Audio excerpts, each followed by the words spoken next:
Vamos lá, eu.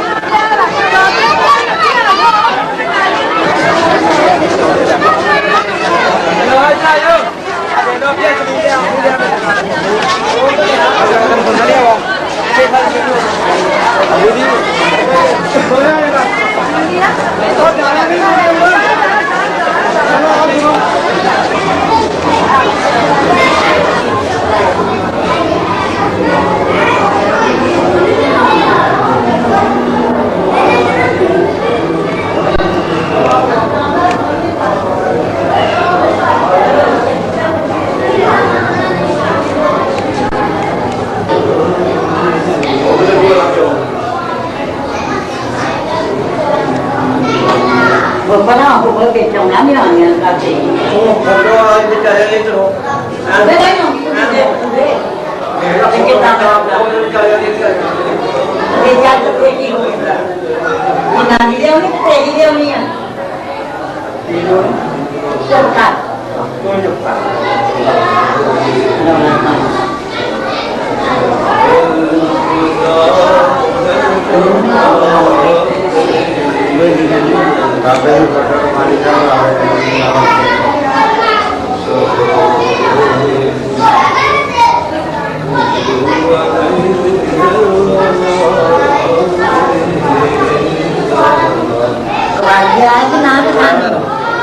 ghế đây à? Ghế rồi. Ghế rồi.